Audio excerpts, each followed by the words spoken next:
Chers amis, chers supporters et chers partenaires, il était pour moi important aujourd'hui d'apporter certaines précisions sur ce qui s'est dit, ce qui a pu se dire, et surtout sur cette volonté permanente de transparence avec vous. Comme vous le savez, j'ai pris la présidence du club depuis 1 an et demi, et avec certains, nous avons eu des débuts difficiles, mais nous nous étions expliqués sur l'ensemble de ces sujets. J'ai d'ailleurs toujours clamé haut et fort, voire écrit, que peu de présidents peuvent avoir autant le plaisir que moi d'avoir des supporters si nombreux qui viennent au stade, d'avoir autant de soutien à l'extérieur et de sentir cette ferveur. Et j'ai toujours été très clair là-dessus et je ne reviendrai absolument pas sur ces propos parce que j'ai toujours pensé cela. Combien de supporters sont venus à Saint-Étienne en plein hiver, en plein froid? 200, beaucoup plus que certains clubs de Ligue 1. Combien sont venus à Martigues? Au moins 200. Les larmes d'émotion, les yeux qui brillaient à la fin du match, c'est quelque chose de fort, c'est quelque chose qui est ancré dans ma mémoire. Et à aucun moment, il a été pour moi question de dire ou de même de penser que si la situation du club actuel n'est pas des plus reluisantes, que c'était la faute des supporters. Loin de moi cette pensée, c'est pas la faute des supporters. J'ai répondu à certains écervelés qui m'attaquent et qui attaquent notre club parce que c'est pas vous qui êtes remis en cause, c'est pas vous qui êtes remis en question. Au contraire, c'est tous ceux qui, de l'extérieur, ne souhaitent pas qu'ensemble nous réussissions.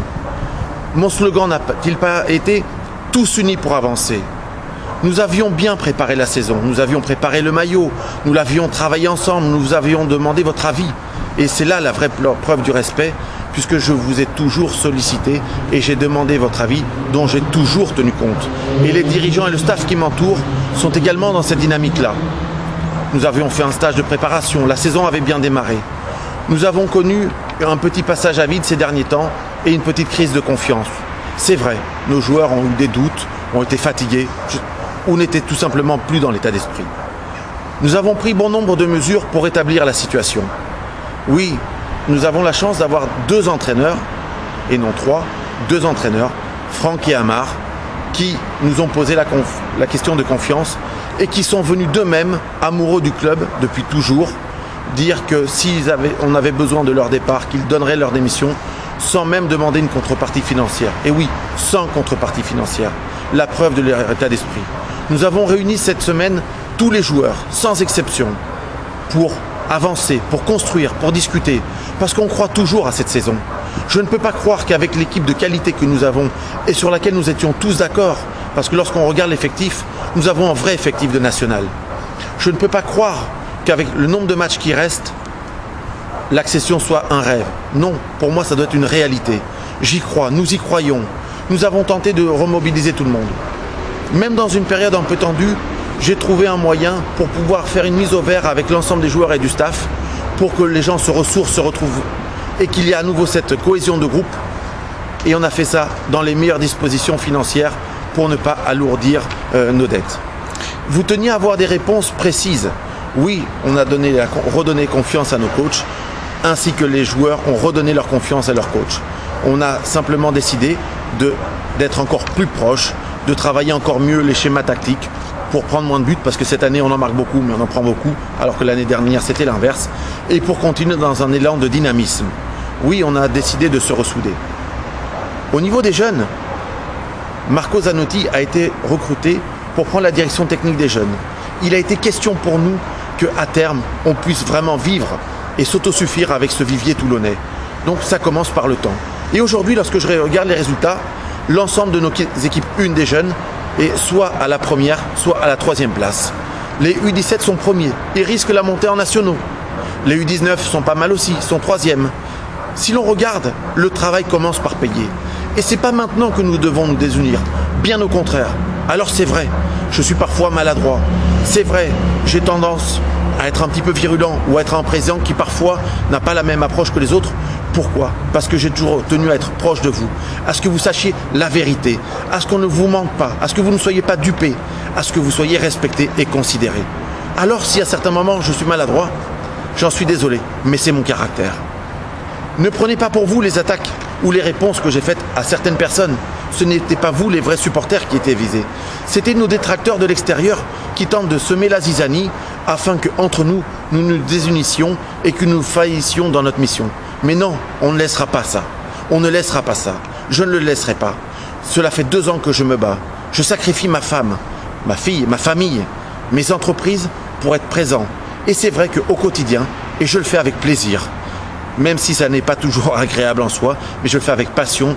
Ben oui, je consacre un certain nombre d'heures au quotidien pour les URSSAF, la DNCG, la Fédération Française de Football, etc. Et on essaye de rétablir les dossiers. Nous avons un début de bonnes nouvelles. Le dossier Vélud au niveau des prud'hommes a été débouté. Donc, première bonne nouvelle. Sur le dossier Storail, il y a 2 dossiers Storail. Sur sa première demande, il a été débuté. Et sur la deuxième demande, c'est en cours d'instruction. Nous avons fait tout un dossier de demande de subvention exceptionnelle auprès de la région qui est en cours d'instruction. Et espérons ainsi récupérer une somme vraiment importante qui nous permettrait de regagner de la sérénité financière. Par ailleurs, un gros travail a été fait autour de Sébastien Schillaci, tant pour ses transferts avec Arsenal pour lesquels nous avions déjà touché un acompte, que essayer de récupérer ce qui n'avait pas été fait dans le passé, le dossier par rapport à son premier transfert de Séville, et enfin, ce joueur qui est vraiment issu du cru, nous permet de pouvoir, avec un dossier de qualité que nous venons de finaliser, de récupérer une partie des primes liées à la Coupe du Monde, après ce fiasco de la Coupe du Monde. Donc oui, on commence à entrevoir un certain nombre de solutions. Oui, on a envie de continuer à se battre. Non, on ne va pas lâcher les choses comme ça. Ne croyez pas que c'est toujours simple. Ne croyez pas que c'est sans fatigue physique, sans fatigue morale, et que ce n'est pas toujours simple. Et oui, il y a certains jours, on peut perdre un peu la flamme. Mais la foi, elle y est. La volonté, elle y est. Et lorsque je vois les résultats des jeunes, et lorsque j'ai vu dans les vestiaires nos joueurs encore aujourd'hui, ben oui, je reste confiant. Nous sommes qu'à 7 points d'Ajaccio. L'année dernière, Monceau était à cette période leader avec 11 points d'avance sur son poursuivant. Et finalement, Monceau n'a été bien loin de jouer la montée. Alors, il faut y croire, ensemble. Enfin, pour ceux qui auraient mal interprété mes propos en pensant que je cherche de l'argent de chez vous, pas du tout. Dans la note du président, je mentionnais bien merci à tous ceux qui font les déplacements, merci à tous ceux qui font des efforts.